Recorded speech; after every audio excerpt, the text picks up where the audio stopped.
조갑제 TV 시청자 여러분 안녕하십니까? 2025년 3월 26일 오후 6시입니다. 오늘 항소심 재판에서 이재명 민주당 대표에게 무죄가 선고되었습니다. 검찰이 기소한 혐의 전부를 다 무죄로 판단했습니다. 그럼 앞으로 이게 전국에 어떤 영향을 줄 거냐? 아주 큰 영향을 주게 될 것입니다. 일단 이재명 대표는 사법 리스크에서 일단 다른 여러 사건이 있지만 일단은 숨을 돌리게 되었습니다. 만약 조기 대선이 있다면은 이재명 민주당 대표의 당선을 막기가 어려운 형편이 되었습니다. 자, 그러면은 헌법재판소는 또 어떻게 되느냐입니다. 헌법재판소에서 윤석열 대통령 파면을 결정을 하면은 바로 조기 대선이 이루어지고 사법 리스크에서 일단 벗어난 이재명 대표가 후보로 확정되고 당선될 가능성이 높습니다. 즉, 윤석열 대통령 파면이 바로 이재명 당선을 의미하는 이런 등식이 하나 성립이 되었습니다. 그러면은 이재명 세력은 어떻게 나올 것이냐? 지금 이재명 세력, 즉 민주당 또는 범좌파 진영은 왜 헌법재판소가 명백한 윤석열 대통령의 헌법 위반 행위에 대해서 신속하게 결정을 하지 않느냐고 하면서 막 압박을 걸고 있습니다. 이 힘이 더 세질 가능성이 있습니다.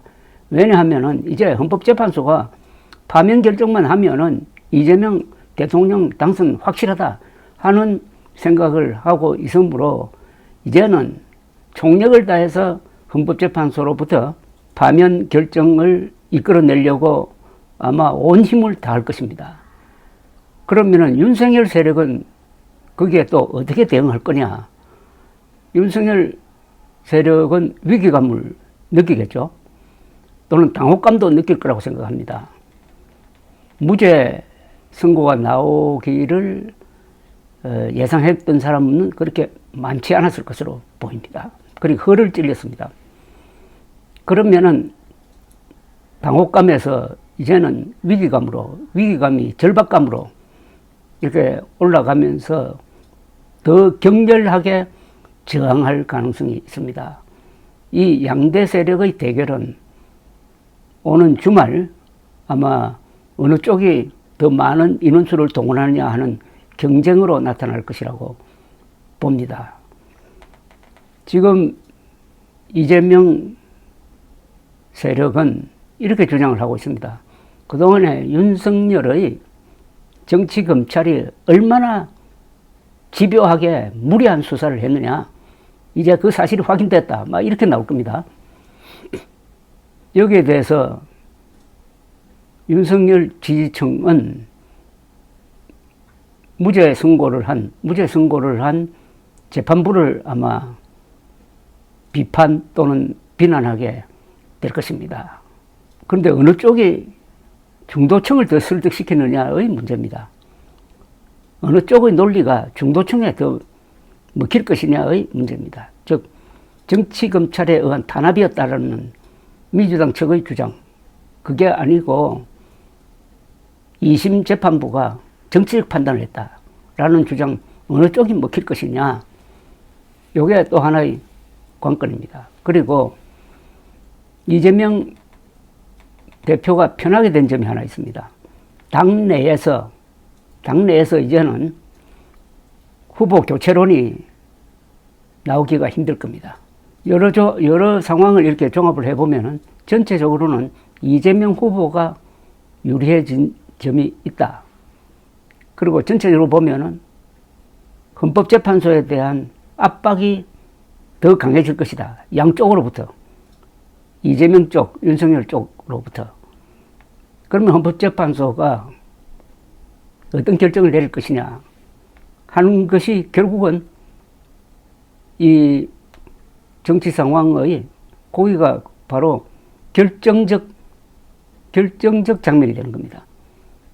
헌법재판소의 결정이 계속 미뤄질 것이냐, 이제는 해야 된다, 내려야 된다는 판단을 할 것이냐, 그 힘의 균형이 어느 쪽으로, 어디에서 무너져가지고 어느 쪽으로 확 쏠릴 거냐 하는 상황입니다. 물론 법리적으로 보면은 윤석열 대통령 파면이 너무나 당연합니다. 그러나 그 밖의 요소, 국민 여론은 6대4로 윤석열 대통령 파면을 요구를 하고 있습니다.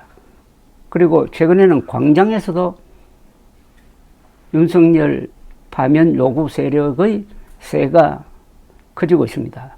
여기에 오늘의 이재명 무죄가 어느 쪽으로 균형이 기울도록 만들었느냐 하는 것은 며칠 더 지켜봐야 될 것이라고 생각을 합니다.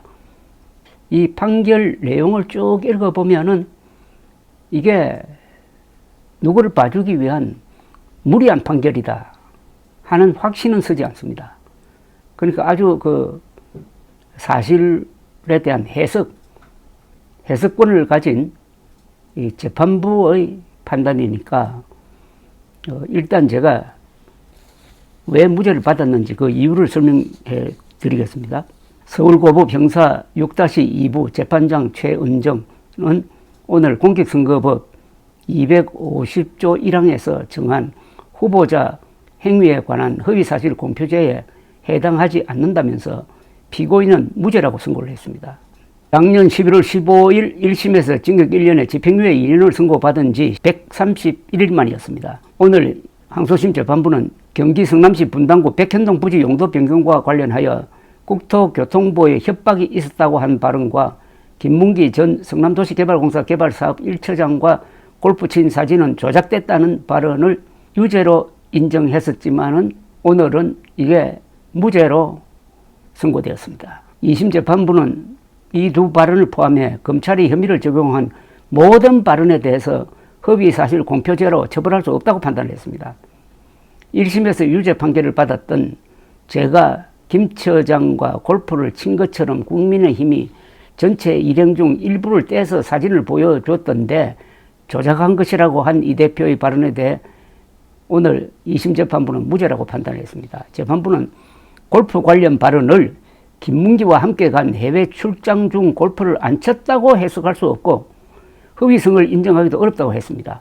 김 씨와 같이 찍은 사진은 원본을 일부 떼낸 것이라 조작된 것으로 볼 수도 있다면서 사진이 조작되었으니 골프를 같이 친 게 아니라는 의미로 해석될 여지가 있다면서도 이 대표 발언은 사진이 잘못되었다는 데 방점이 있지 김 씨와 골프를 치지 않았다는 주장은 아니라고 본 것입니다. 2021년 10월 국정감사에서 백현동 부지 용도 변경과 관련해서 국토부의 협박이 있었다는 발언을 한 혐의에 대해서도 허위사실 공표죄로 처벌할 수 없다고 밝혔습니다. 재판부는 증거를 종합하면 백현동 발언의 의미는 국토부의 법률 요구에 따라 어쩔 수 없이 용도지역을 변경했다는 것이지 이를 의무조항에 근거해서 피고인이 불가피하게 용도지역 변경을 했다는 것으로 해석할 수는 없다고 했습니다.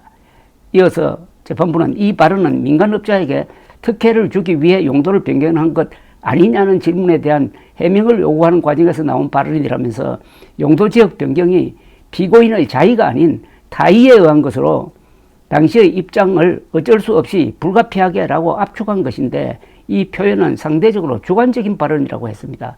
그러면서 용도지역 변경이 이루어질 무렵 전체가 아닌 성남시만을 특정해서 국토부가 세 차례 용도 변경 요청을 보냈는데 거기에는 모두 법률상 근거가 명시되어 있다면서 따라서 법률에 의한 요구에 따라라고 발언한 부분은 허위라고 볼 수 없다고 했습니다. 이날 재판부는 1심에 이어 이 대표가 대선 후보였던 2021년 12월 한 방송에 나와서 대장동 사업 실무를 맡았던 김문기 전 처장을 모른다는 취지로 발언한 것과 관련한 다른 발언에 대해서도 무죄 판결을 내렸습니다. 이 대표는 무죄를 선고받은 직후 검찰을 향해 검찰도 자신들의 행위를 되돌아보고 더 이상 이런 공력을 낭비하지 말아야 한다면서 사필 규정이 아니겠습니까? 라고 했습니다. 그는 이날 서울 고법 앞에서 취재진과 만나 이 당연한 일들을 이끌어내는데 이 많은 에너지가 사용되고 국가 역량이 소진된 데 대해 참으로 황당하다는 생각이 든다고 했습니다. 이어서 검찰이 또 이 정권이 이재명을 잡기 위해서 증거를 조작하고 사건을 조작하느라 썼던 그 역량을 산불 예방이나 우리 국민의 삶을 개선하는 데 썼다면 얼마나 좋은 세상이 됐겠느냐라고 말을 했습니다. 법원을 나온 이 대표는 곧바로 경북 안동시 산불 피해 현장으로 향했습니다. 안동은 이 대표의 고향입니다. 한편 한동훈 전 국민의힘 대표는 이재명 대표에 대한 무죄 선고 직후에 SNS에 이 대표에게 거짓말 면허증을 내준 서울 고법 판결이라고 비판을 했습니다. 대법원이 신속히 바로잡아야 한다. 오늘 서울 고법 형사 6부의 이 대표 선거법 위반 무죄 판결은 법에도 반하고 진실에도 반하고 국민 상식에도 반하는 판결이다. 힘 있는 사람에게는 거짓말이 의견이 되어가지고 유죄가 무죄로 뒤집힌다면은 정의는 없다고 지적했습니다. 거짓말이 의견이 됐다는 말은 이 사실 적시가 아니고 이재명 대표의 주관적 견해 표명이니까 이걸 가지고 허위사실 유포로 볼 수는 없다 하는 그 법리 해석상의 문제를 지적한 것입니다. 제가 어제 왜 이재명 대표에 대한 형량이 낮아져서 당선 무효형 또는 피선거권 제한 조치에서 벗어날 것이라고 본 이유는 지금까지 설명드린 것하고는 조금 다릅니다. 그러니까 오늘 재판부 세 사람이 그런 내용을 선고문에 쓰지는 않았지만은 이런 생각을 가졌을 가능성은 있습니다. 이 거짓말이라는 게, 검찰이 기소한 거짓말이라는 게 선거의 당락에 영향을 줄 정도의 그런 큰 거짓말은 아니었다.